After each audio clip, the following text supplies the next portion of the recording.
नमस्कार दोस्तों, मेरा नाम है अनुपम मिश्रा और आप सभी लोगों का द टाइम फ्रेम में एक बार फिर से बहुत बहुत स्वागत है। दोस्तों, कल हम लोगों ने बात की थी कि ये जो डोजी जैसा कैंडल कल की मार्केट का हम लोगों के पास है, यहाँ से मार्केट क्या कर सकता है? ऊपर की तरफ क्यों जा सकता है? मैं चार्ट को थोड़ा सा पहले छोटा कर लूँ। और इस समय जो हम लोग की स्क्रीन पे जो है वो डेली चार्ट खुला हुआ है निफ्टी का। हम लोगों ने बात किया था कि ये जो सपोर्ट लेवल है, इस सपोर्ट लेवल को ब्रेक करके मार्केट रिट्रेसमेंट की तरफ बढ़ रहा है।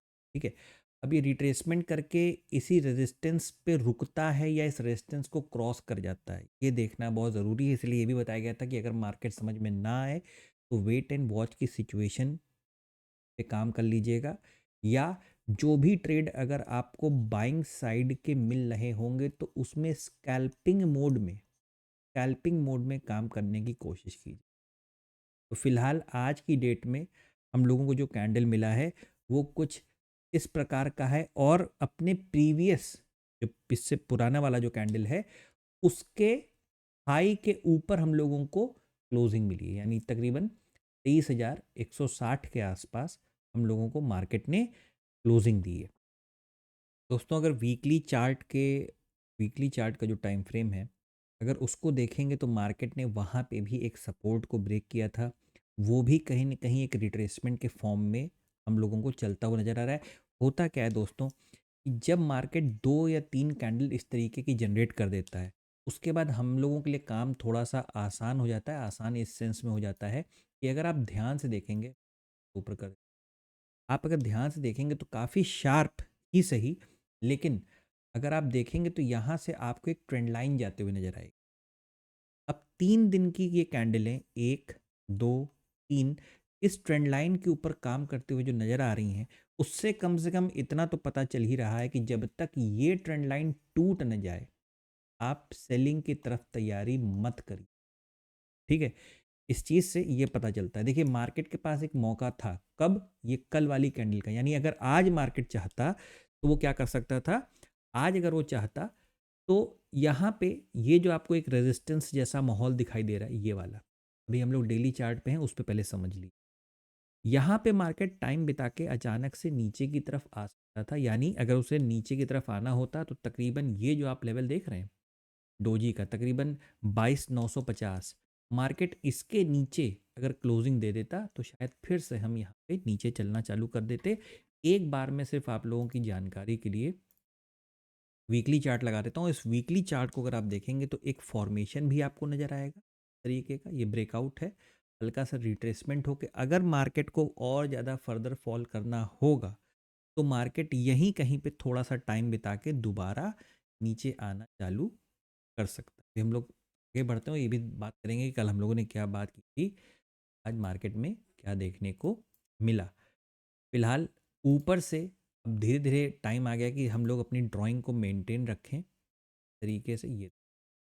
ये एक रेजिस्टेंस का ट्रेंड लाइन हम लोगों को नज़र आ रहा है। चलते हैं डेली चार्ट के ऊपर, हम लोगों ने बातें कर ली, सीधे चलते हैं अवर्ली चार्ट की तरफ। अवर्ली चार्ट में क्या नज़र आ रहा है? अवर्ली चार्ट में अब हम लोगों को क्या करना है, हमें यहाँ से एक ट्रेंड लाइन क्रिएट करके रख लेनी है अपने। ये देखिए, ठीक है। अब जब तक हम इस ट्रेंड लाइन के ऊपर काम कर रहे हैं, हमें कुछ नहीं करना, सिर्फ बाय ऑन डिप की स्ट्रेटजी को देखते हुए कितने हिस्से तक, ये जो रेजिस्टेंस, ये जो पूरा हिस्सा रेजिस्टेंस का नज़र आ रहा है, यानी 23,500, ये जो 23,500 का लेवल है, जब तक हम यहाँ पहुँच नहीं जाते, धीरे धीरे करके ही सही, जब तक हम यहाँ पहुँचते, हमें क्या करना है, सिर्फ बाय ऑन डिप की स्ट्रेटजी पे काम करना है। या इसका दूसरे तरीके से अगर इसको देखें, जब तक हम इस ट्रेंड लाइन को ब्रेक नहीं कर देते तब तक हमें बाय ऑन डिप की स्ट्रेटजी पे ही पूरी तरीके से काम करते रहना है। ठीक है दोस्तों, उस लिहाज से अगर निफ्टी की बात की जाए तो निफ्टी के जो इमीडिएट आने वाले वक्त में जो टारगेट लेवल हो सकते हैं वो हो सकते हैं तकरीबन 23,275 के आसपास, और उसके बाद जो लेवल हो सकता है वो हो सकता है 23,375 मानिए या 380 मानिए, मतलब 100 पॉइंट का डिफरेंस है। ये दोनों लेवल आप इसे वीडियो को रोक के या जूम करके आप इन दोनों लेवल्स को नोट कर सकते हैं। ठीक है, चलिए चलते हैं सीधे बैंक निफ्टी की तरफ। बैंक निफ्टी में हम लोगों ने बात किया था कि मैं पहले डेली चार्ट पर जाता। डेली चार्ट पे हम लोगों ने क्या बात की थी कल? हम लोगों ने बात की थी कि मार्केट में ये एक फोर्थ लेग का फॉर्मेशन क्रिएट कर रहा है, बैंक निफ्टी। ठीक है, ये फोर्थ लेग का फॉर्मेशन का यानी हमें इस पे क्या करना है? हमें करना है सिर्फ और सिर्फ बाय ऑन डिप की स्ट्रेटजी के तहत, या ये कहें आसान भाषा में, सिर्फ बाइंग के ट्रेड्स को फाइंड आउट करना है और उसी के ऊपर हम लोगों को ट्रेड करना है। सिंपल। ठीक है। और अभी भी अगर हम लोग स्क्रीन पे देखेंगे तो एक लेवल है 49575 का, 49,575 का। ये वो लेवल है जिस पे मार्केट टच कर सकता है। क्यों टच कर सकता है? क्योंकि सारे बायर्स या पूरी मार्केट को पता है कि अगर सेलर्स ने अपना कहीं पे एसएल लगा रखा होगा तो वो कहाँ पे, तकरीबन इस पॉइंट पे या इस पॉइंट पे लगा रखा होगा, क्योंकि ये एक स्विंग पॉइंट। ठीक है, तो वहाँ तक मार्केट पूरी कोशिश कर सकता है वहाँ तक जाने की, पहुँचने की। 1 घंटे के चार्ट पे आ गए हम लोग, और 1 घंटे के चार्ट पे ये देखिए एक बहुत ही बढ़िया सिनेरियो यहाँ पे डेवलप है। देखिए मार्केट तो रेंज बाउंड जैसा, मतलब बीच बीच में आप अगर देखेंगे, मैं थोड़ा सा जूम कर देता हूँ।